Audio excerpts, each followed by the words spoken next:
तो लंबी कहानी है, यहाँ इतना समय नहीं मैं आपको बता पाऊंगा। अब आगे ध्यान से सुनना भाई और बहनों इसी कथा में। तो ध्रुव परमात्मा से राज लेने के लिए माँ से पूछा ध्रुव ने, माँ उत्तम को राज किसने दिया? बेटा भगवान देता है, परमात्मा ने दिया, उसके भाग में लिख दिया, तेरे भाग में नहीं है। तो ध्रुव बोला मैं भगवान से राज लूंगा, यूं कहकर छोड़ कर चल पड़ा। अब ध्यान देना भाई और बहनों, ध्रुव छोटी उम्र में था और जब ऐसी घटना घटी तो ध्रुव ने आकर अपनी मां से पूछा कि मां ऐसे ऐसे पिताजी ने मुझे गोद से नीचे क्यों उतारा, मौसी ने मुझे पैर से ठोकर क्यों मारी। तो ध्रुव की माता जी ने कहा कि बेटा उनके पास में राज है, हमारे पास में राज्य नहीं है। तो ध्रुव ने कहा कि मां ये राज्य कैसे मिलता है, कौन देता है? तो देखो भाई और बहनों, यहां पर मां बाप की भूमिका होती है। ध्रुव की माता सुनीति ने कहा कि बेटा राज भगवान देता है। ये नहीं कहा कि बेटा लड़ाई झगड़ा करके राज मिलता है, छल कपट करके राज मिलता है, बड़े महाराजा को धोखे से मारकर फिर राजगद्दी प्राप्त की जाती है। ये नहीं बताया उसने, ये नहीं समझाया। वो तो कोरा कागज था, जो उसको मां बता देती वो तो उसी को स्वीकार कर लेता। तो बच्चे को बिगाड़ने में और बच्चे को सुधारने में सबसे बड़ा हाथ किसका? माता पिता का। तो सुनीति ने क्या कहा कि बेटा भगवान देता राज, भगवान की भक्ति से राज मिलता है। उसी समय ध्रुव पिछले संस्कार के कारण, ये छोटी सी उम्र में क्या करे लड़का, क्या जाने भक्ति भगवान क्या है, कहां मिलेगा भगवान। उसी समय घर से निकल लिया जिद करके। मां ने बहुत समझाया, नहीं माना। बाद में जब उसके पिता को पता चला, उत्तानपाद को, तो उसने भी बहुत कहा कि बेटा मैं तेरे को आधा राज्य दे दूंगा, मत जा। लेकिन उसने कहा कि नहीं, अब मैं भगवान से ही राज्य प्राप्त करूंगा, और चला गया और अंत में राज्य प्राप्त भी किया। परमात्मा अपनी वाणी में क्या कहते हैं? ध्रुव जैसी आस नहीं, प्रहलाद जैसा विश्वास नहीं। ध्रुव जैसी आस नहीं, प्रहलाद जैसा विश्वास नहीं। मेरी सुनीति सी मात नहीं, जिसने बेटा भगत बनाया है। मेरी सुनीति सी मात नहीं, जिसने बेटा भगत बनाया है। सत कबीर द्वारे थारे पर एक दास भिखारी आया है। यानी भाई और बहनों विचार करो, ध्रुव को भगत किसने बनाया? उसकी मां ने बनाया, उसकी मां की शिक्षाओं ने बनाया। आज से पहले लोग भगवान की शरण में क्यों आए? मेरे ध्रुव जैसी आस नहीं और प्रहलाद जैसा विश्वास नहीं और सुनीति सी मात नहीं, जिसने बेटा भगत बनाया है। हे गुरुदेव, फिर भी आपने मुझ जैसे निकम्मे को इस कलयुग की बिचली पीढ़ी में, मोक्ष की प्राइम टाइम में कैसे अपनी शरण में ले लिया? मेरे अंदर तो इन महापुरुषों जैसा एक भी गुण नहीं है, अवगुण ही अवगुण भरे पड़े हैं। तो इस कलयुग की बिचली पीढ़ी में आप और हमें मनुष्य जन्म मिलना और सतगुरु की शरण मिलना, ये कोई मात्र संयोग नहीं है।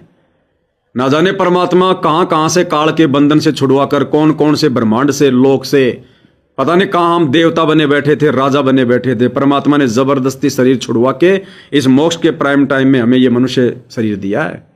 तो अब आप और हमारी क्या भूमिका होनी चाहिए? वाद विवाद की नहीं, बकवाद की नहीं। क्या अब भी हमारी बकवाद नहीं छूटेगी? क्या अब भी हम मोक्ष के लिए तैयार नहीं होंगे? क्या अब भी हम राग द्वेष ईर्ष्या में उलझे रहेंगे? तो ध्रुव को उसकी मां ने भगत बनाया। ठीक ही इसी प्रकार भाई और बहनों, अब जो आने वाला समय है, सतगुरु रामपाल जी परमेश्वर जी के इसार जेल से बाहर आने के बाद का जो समय होगा, वो किसी को समझाने का समय नहीं होगा। अब गुरुदेव इतना संघर्ष, इतनी मेहनत नहीं करेंगे, एक एक चीज को खोल खोल के नहीं बताएंगे।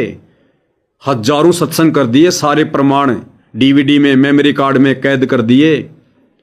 पिछले 10 वर्षों से सात संगति के माध्यम से जो भी कमियां थी परमात्मा ने सबका समाधान करवा दिया।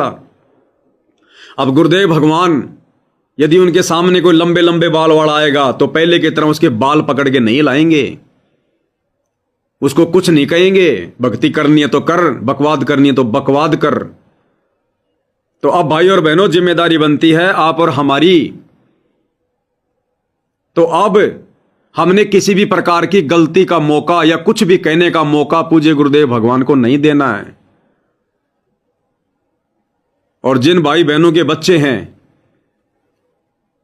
जैसे दास देखता है संगत में बहुत सारे जो छोटे बच्चे हैं वो पैंट पहनते हैं, टी शर्ट पहनते हैं। कौन? जो लड़कियां हैं, जो फीमेल हैं, 8-10 साल की बच्चियां, 10-15 साल की बेटियां, वो लड़कों की तरह पैंट पहनती हैं, लड़कों की तरह शर्ट पहनती हैं, टी शर्ट पहनती हैं।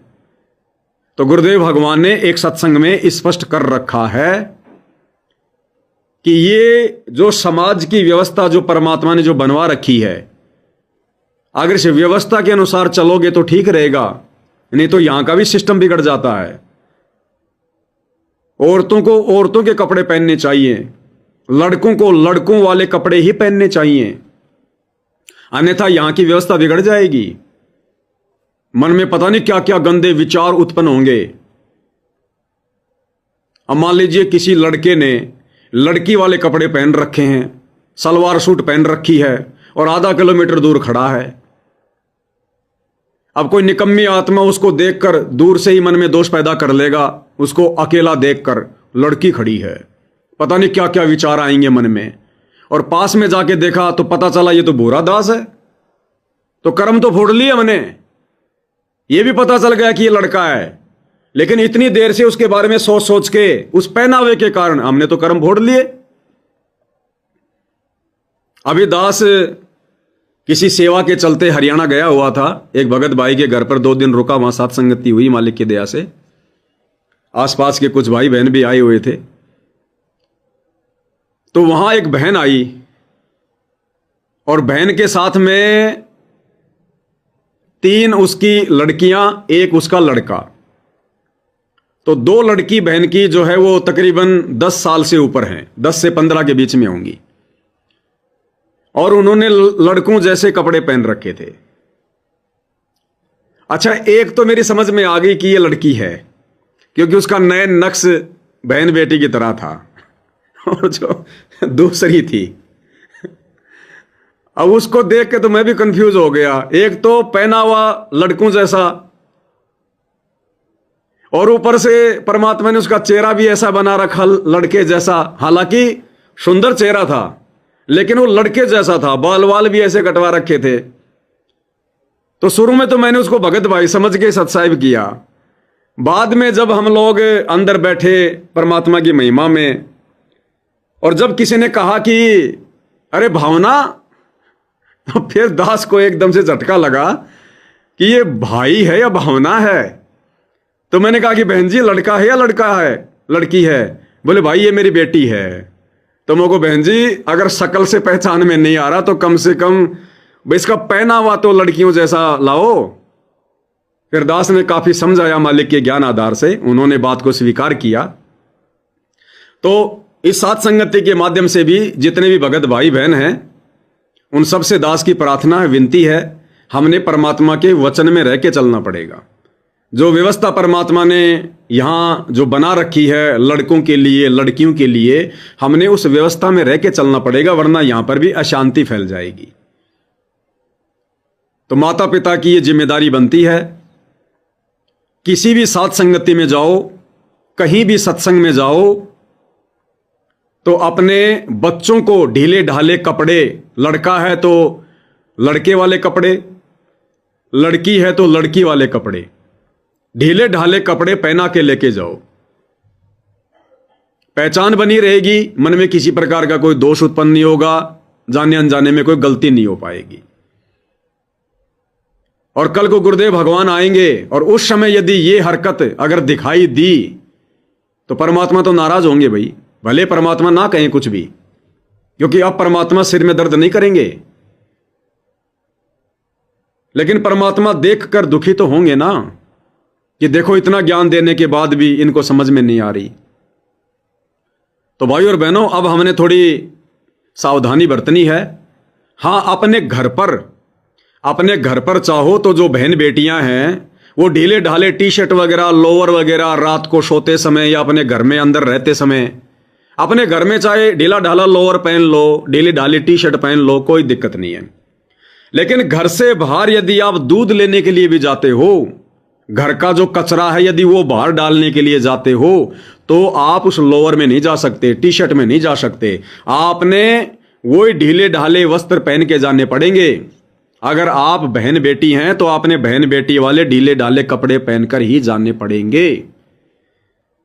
अगर हमने टाइट कपड़े पहन लिए, कोई पैंट पहन ली, कोई जींस पहन ली, कोई टी शर्ट पहन ली, तो शरीर के जो अंग हैं वो परमात्मा ने उसी हिसाब से बनाए हैं माता बहनों के, तो वो तो उभरे हुए दिखाई देंगे भाई। अगर पैंट पहनोगे, टी शर्ट पहनोगे तो शरीर के अंग तो उभरे हुए दिखाई देंगे। और जिन उभरे हुए अंगों को देखकर काल शतलोक में काल प्रेरित हो गया, तो यहां के जीवों की क्या औकात है। ये तो बिल्कुल कलयुग का बिल्कुल मेन दौर चल रहा है। विषय विकार लोगों के सिर पर बैठे हुए हैं। और उन भगत माता बहनों को इस प्रकार के कपड़ों में देखकर अगर किसी के मन में गंदे विचार उत्पन्न होते हैं तो दोषी कौन हुआ? उसके तो बेचारे के कर्म फूट गए, और वो माता बहन अपने गुरु के आदेश की पालना ना करने के चलते वो भी दोषी हो गई। तो भाई और बहनों, कोशिश करो आप अपने घर में, अपने घर के सदस्यों के बीच में अगर ये टी शर्ट्स वगैरह, लोअर वगैरह पहनना चाहो तो पहन सकते हो। और यदि आपके घर पर आपका कोई भगत भाई आ गया तो उस समय आप नहीं पहन सकते। केवल अपने माता पिता, भाई बहन, बेटा बेटी के बीच में आप वो कपड़े पहन सकते हो अपने घर में। आपके घर पर अगर आपका कोई भगत भाई आ गया तो वो कपड़े आपको अपने घर में भी अलाउ नहीं होंगे। फिर ध्यान रखना, क्योंकि पांचों विकार सबके अंदर है। तो इन बातों का हम भाई बहनों ने विशेष तौर पर ध्यान रखना है।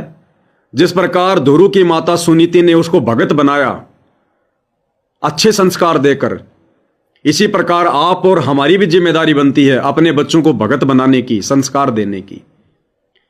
और यदि आज भी बच्चे आपकी बात नहीं मानेंगे तो बताओ फिर आगे चलकर क्या गारंटी है वो भक्ति करेंगे।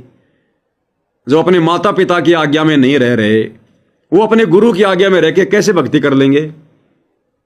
तो आगे से ध्यान रखो, किसी भी साथ संगति में जाओ, कहीं भी कोई आश्रम में जाओ, कहीं भी अपने किसी रिश्तेदारी में जाओ, घर से बाहर जाओ, ढीले ढाले कपड़े ही पहनकर जाने हैं हमने। इन बातों का विशेष तौर पर ध्यान रखना।